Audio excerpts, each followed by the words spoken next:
மேகதாது அணை பிரச்சனையில் தமிழ்நாடு சட்டமன்றத்தில் இன்றைக்கு ஒரு விவாதம் நடைபெற்று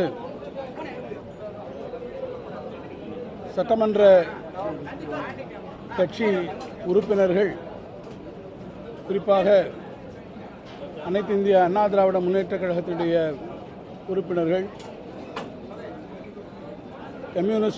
இந்திய கம்யூனிஸ்ட் கட்சியினுடைய உறுப்பினர்கள், பாட்டாளி மக்கள் கட்சியுடைய உறுப்பினர் ஆகியோர்கள் இந்த விவாதத்திலே அண்மையிலே சட்டமன்றத்திலே மேகதாது பிரச்சனை குறித்து ஒருமனதாக நிறைவேற்றப்பட்ட தீர்மானத்தில் தங்களுடைய கருத்துக்களை தெரிவித்திருக்கிறார்கள். அனைத்து இந்திய அண்ணா திராவிட முன்னேற்றக் கழகத்தினுடைய உறுப்பினரும் அதிலே தொடர்ந்து பல கருத்துக்களை தெரிவித்தார்கள். இந்த விவகாரத்தில் திராவிட முன்னேற்றக் கழகம் முன்மொழிந்த ஒரு திருத்தத்தினை தமிழ்நாடு அரசு ஏற்றுக்கொண்டு தான் கொண்டு வந்திருக்கக்கூடிய தீர்மானத்தில் அதை இணைத்து, அது இணைக்கப்பட்ட பிறகு அந்த தீர்மானம் ஒருமனதாகவே அனைத்து கட்சியை சார்ந்திருக்கக்கூடிய சட்டமன்ற உறுப்பினர்களாலும் ஏற்றுக்கொள்ளப்பட்டு அந்த தீர்மானம் நிறைவேற்றப்பட்டிருக்கிறது என்பதை நாம் மிக நன்றாக அறிவோம். இருந்தாலும் இன்றைய சூழ்நிலையில் அது மீண்டும் பேரவையில் ஒரு விவாதப் பொருளாக இன்றைக்கு உருவாகி இருக்கக்கூடிய நிலையில் திராவிட முன்னேற்றக் கழகம் அதிலே கொண்டிருக்கக்கூடிய நிலைப்பாட்டினை, ஏன் இந்த திருத்தம் தேவையானது, அவசியமானது, டெல்டா மக்களுடைய நலனை, விவசாய பெருங்குடி மக்கள் நலனை பாதுகாப்பதற்கு அது எவ்வளவு இன்றியமையாது என்பதை எடுத்துச் சொல்வது என்னுடைய கடமையாக நான் கருதுகிறேன். இந்த மேகதாது அணை விவகாரத்தில் மத்திய நீர்வள ஆணையம், சென்ட்ரல் வாட்டர் கமிஷன், சில நிபந்தனைகளோடு விரிவான திட்ட அறிக்கை, டீடைல்டு ப்ராஜெக்ட் ரிப்போர்ட், டிபிஆர் அறிக்கை ஒன்றை தயாரிப்பதற்கு தன்னுடைய 22/11/2018 தேதியிட்ட கடிதத்தில் கர்நாடக அரசுக்கு அவர்கள் ஒரு அறிவுரையினை வழங்கியிருந்தார்கள். அந்த அறிவுரையை எதிர்த்துதான் அன்றைக்கு ஆட்சியில் இருந்த அதிமுக தமிழ்நாடு அரசினுடைய சார்பில் அதற்கான வழக்கினை அவர்கள் கொடுத்தார்கள். அதனைத் தொடர்ந்து கடந்த 13/11/2025 தேதியில் உச்சநீதிமன்றம் அதை ஒட்டி அளித்த ஒரு தீர்ப்பில் மத்திய நீர்வளத்துறை ஆணையம் சில நிபந்தனைகளோடு தான் இந்த அறிவுறுத்தலை வழங்கியிருக்கிறது என்பதை சுட்டிக்காட்டி, அதன் அடிப்படையில் கோரிக்கையை விசாரணைக்கு அப்போதைய நிலையில் எடுத்துக்கொள்வது என்பது பிரிமெச்சூராக இருக்கும் என்று உச்சநீதிமன்றம் தெரிவித்தது. அது மட்டுமல்லாமல் தமிழ்நாடு அரசினுடைய ஆட்சேபனை உள்ளிட்ட 3 முக்கிய நிபந்தனைகள், அதனை ஏற்றுக்கொள்ளாமல் கர்நாடக அரசு தொடர்ந்து டிபிஆர் தயாரிக்கக்கூடிய முயற்சியிலே ஈடுபடும் என்று சொன்னால் அதை எதிர்த்து உச்சநீதிமன்றத்திலே வழக்கு கொடுக்கலாம் என்றும் தமிழ்நாடு அரசுக்கு உச்சநீதிமன்றம் அனுமதி அளித்திருந்தது. நம்மை பொறுத்தமட்டில் மேகதாது அணை பிரச்சனையில் மேகதாட்டில் நாம் அணை கட்டக்கூடாது என்பதற்காக பலமுறை நம்முடைய சட்டப்பேரவையில் நாம் தீர்மானங்களை நிறைவேற்றியிருக்கிறோம். அது தொடர்பாக அரசினுடைய சார்பில் பொறுப்பில் இருக்கக்கூடிய பல்வேறு காலகட்டங்களில் இருந்த பிரதமர்களை, ஒன்றிய அமைச்சர்களை தொடர்ந்து சந்தித்து நம்முடைய தரப்பில் இருக்கக்கூடிய நியாயங்களை நாம் எடுத்துச் சொல்லி முறையிட்டிருக்கிறோம். பல அனைத்து கட்சி கூட்டங்களையும் கூட்டி இந்த மேகதாட்டுவில் நம்முடைய காவிரி நதியின் குறுக்கே அணை கட்டுவதற்கு நம்முடைய கடுமையான எதிர்ப்பையும் நாம் தெரிவித்திருக்கிறோம். கர்நாடக மாநிலத்தை பொறுத்தமட்டில் அங்கே எந்த கட்சி ஆட்சிக்கு வந்தாலும், அது பாஜகவாக இருந்தாலும் அல்லது காங்கிரஸாக இருந்தாலும், அது காவிரி இறுதி தீர்ப்புக்கு எதிராக மேகதாட்டுவில் நாங்கள் அணையை கட்டுவோம் என்பதிலே தொடர்ந்து பிடிவாதமாக, அடாவடியாக அவர்கள் அந்த செயலிலே ஈடுபட்டு கொண்டிருக்கிறார்கள் என்பதை நாம் அனைவருமே நன்றாக அறிவோம்.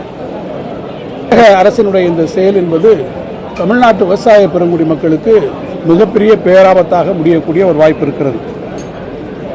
இந்த பிரச்சனையை பொறுத்தமட்டில் நாம் கவனமாக கையாள தவறினோம் என்று சொன்னால் இந்த பிரச்சனை மீண்டும் மத்திய நீர்வளத்துறையிலே இருக்கக்கூடிய அதிகாரிகளுடைய வசத்திலே அவர்களுடைய முடிவுக்கு செல்லக்கூடிய வகையில் இது அமைந்து ஒரு வகையில் தமிழ்நாடு இந்த விஷயத்திலே நாம் ஒரு கிடுக்கி பிடிக்குள்ளாக ஒரு டிராப்புக்குள்ளாக நாம் சிக்கிக்கொள்ளக்கூடிய ஒரு நிலை வந்துவிட கூடும் என்கின்ற சூழ்நிலையை நாம் மறுத்துவிட முடியாது. தவிர இந்த மேகதாது அணை கட்டும் பிரச்சனை என்பது காவிரி நடுவர் மன்றம் முன்போ அல்லது உச்சநீதிமன்றத்திலே முடிவு செய்யப்பட்டிருக்கக்கூடிய பல பிரச்சனைகளையும் தாண்டி இன்னும் உச்சநீதிமன்றத்திலே முடிவு செய்யப்படாத ஒரு புதிய பிரச்சனை, இட்ஸ் எ நியூ டிஸ்பியூட் என்பதை நான் இங்கே கவனப்படுத்த விரும்புகிறேன். பல மாநிலங்களுக்கு இடையே இருக்கக்கூடிய நதிநீர் தாவாப்படி இன்டர்ஸ்டேட் டிஸ்பியூட்ஸை பொறுத்தமட்டில் அந்த சட்டத்தினுடைய அடிப்படையில் உச்சநீதிமன்றத்தாலே பரிந்துரைக்கப்படக்கூடிய 3 உச்சநீதிமன்ற நீதிபதிகள் அல்லது உயர்நீதிமன்றத்தினுடைய நீதிபதியினுடைய தலைமையிலான நடுவர் மன்றம் ட்ரிபியூனல் அதை நாடுவதுதான் சிறந்தது என்று இந்த வழக்கிலே தொடர்ந்து தங்களை ஈடுபடுத்திக் கொண்டு ஆஜராகி வாதாடி வரக்கூடிய மூத்த உச்சநீதிமன்றத்தினுடைய வழக்கறிஞர்கள் அரசின் சார்பாக நம்மோடு இருந்து நீண்ட காலமாக பயணிக்கக்கூடிய வல்லுநர்கள் நமக்கு ஆலோசனைகள் வழங்கினார்கள். எனவே மூத்த வழக்கறிஞர்களுடைய ஆலோசனைகள் இந்த துறையில் இருக்கக்கூடிய வல்லுநர்களுடைய ஆலோசனையினுடைய அடிப்படையில் மேகதாது அணையை கட்டுவது என்பது ஒரு புதிய பிரச்சனை, இட்ஸ் எ நியூ டிஸ்பியூட் என்கின்ற காரணத்தால் தமிழ்நாடு அரசனுடைய சார்பில் கடந்த மார்ச் மாதம் 4ஆம் தேதி 2026 அன்று மேகதாது அணை தொடர்பாக புதிய நடுவர் மன்றம் ஒன்றை அமைக்க வேண்டும் என்கின்ற கோரிக்கையை நாம் ஒன்றிய அரசுக்கு வைத்திருக்கிறோம். இத்தகைய நடுவர் நீதிமன்றத்தை அமைக்கக்கூடிய சூழலில் இதனால் ஏற்கனவே உச்சநீதிமன்றம் இறுதி செய்திருக்கக்கூடிய காவிரி நடுவர் நீதிமன்ற இறுதி தீர்ப்பிற்கு எந்த விதத்திலும் பாதிப்பு வராது என்பதை நான் இங்கே தெரிவிக்க விரும்புகிறோம். புதிய நடுவர் மன்றம் அமைக்கக்கூடிய இந்த கோரிக்கை என்பது திராவிட முன்னேற்ற கழகத்தினுடைய ஆட்சியில் எடுக்கப்பட்டிருந்தாலும் அது அடிப்படையிலே தமிழ்நாடு அரசினுடைய முடிவு. தமிழ்நாடு மக்களுடைய நலனை காக்க, விவசாயிகளுடைய நலனை காக்க, அவருடைய உரிமையை காக்க, காவிரி உரிமையை நாம் பாதுகாக்க எடுக்கப்பட்ட ஆக்கப்பூர்வமான முடிவுதான் இந்த நல்ல முடிவு என்பதை நான் இங்கே தெரிவிக்க விரும்புகிறேன்.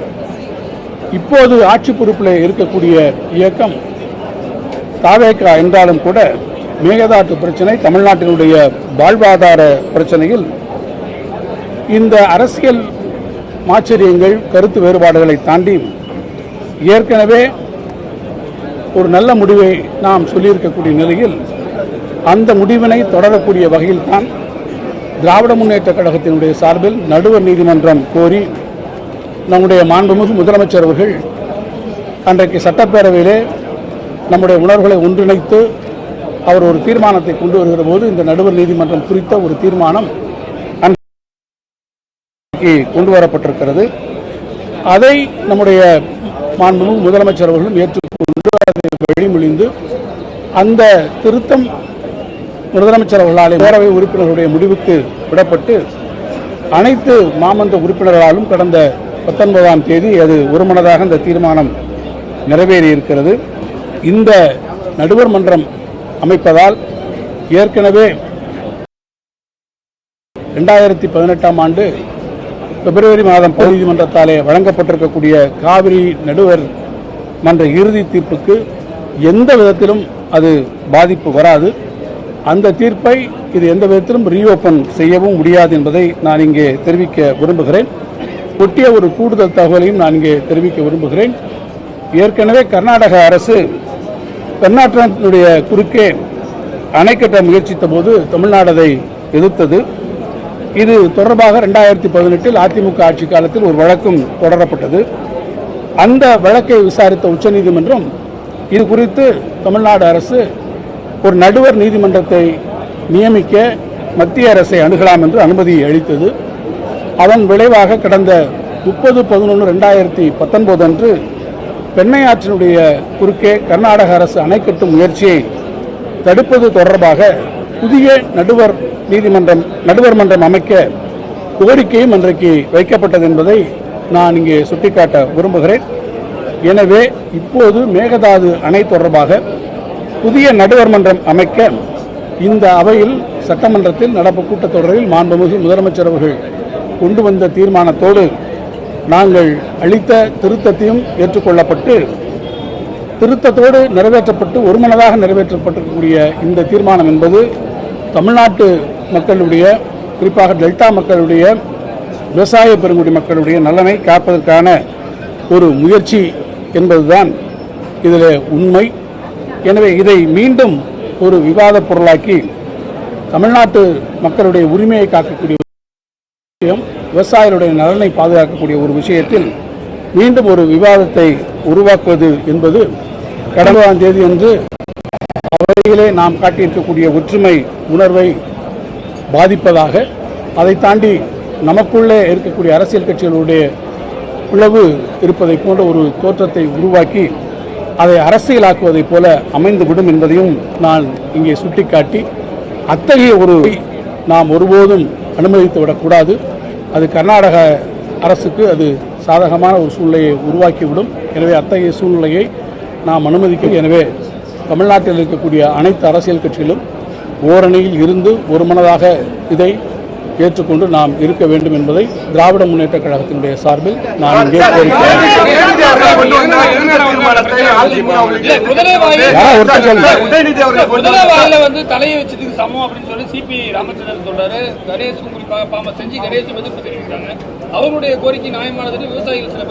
இல்ல, இந்த கோரிக்கையில நீங்க ஒரு ஸ்ட்ராட்டஜியை பார்க்கணும். இது நான் ஏற்கனவே சொல்வதை போல இது ஒரு டிராப்ல போய் நம்ம மாட்டிக்கூடாது.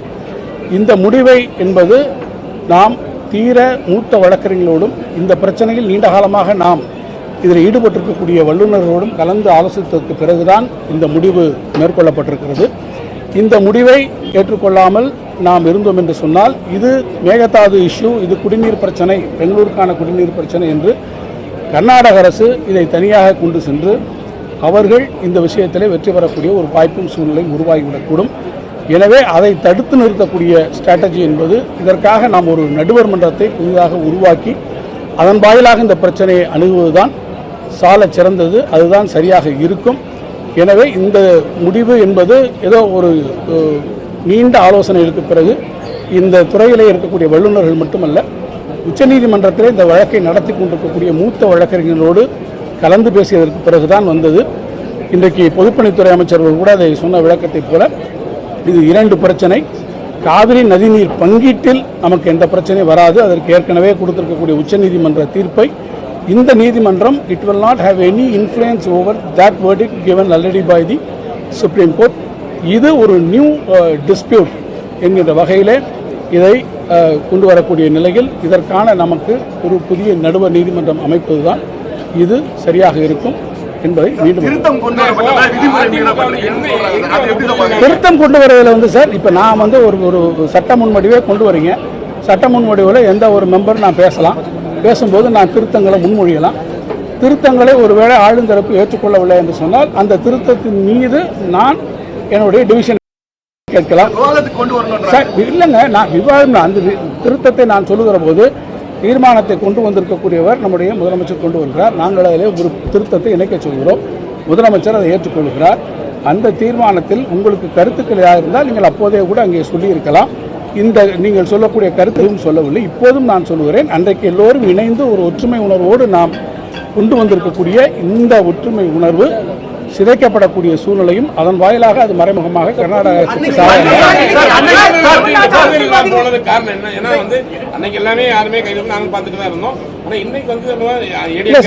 நடுவர் நீதிமன்றம் இன்றைக்கு அமைக்க வேண்டியதை நாம் புரிந்து கொள்ள வேண்டும். இதில் காவிரி நதிநீர் பங்கீட்டில் நாம் ஏற்கனவே பெற்றிருக்கக்கூடிய உச்சநீதிமன்றத்தினுடைய உத்தரவின் அடிப்படையில் நமக்கு பெற்றிருக்கக்கூடிய நதிநீர் பங்கீட்டில் இந்த நடுவர் நீதிமன்றம் என்பது எந்த விதமான ஆதிக்கத்தையும் செலுத்தாது. இந்த நடுவர் நீதிமன்றம் அமைக்கப்படுவது மேகதாட்டு பிரச்சனைக்காக தனியாக அதை கேட்கிறமே ஒழிய ஏற்கனவே இருக்கக்கூடிய காவிரி பிரச்சனையில் நாம் பெற்றிருக்கக்கூடிய உச்சநீதிமன்ற தீர்ப்புகளுக்கும் இதற்கும் எந்த விதமான பாதிப்பும் இருக்காது என்கின்ற அந்த புரிதல் தான் இப்போது தேவை.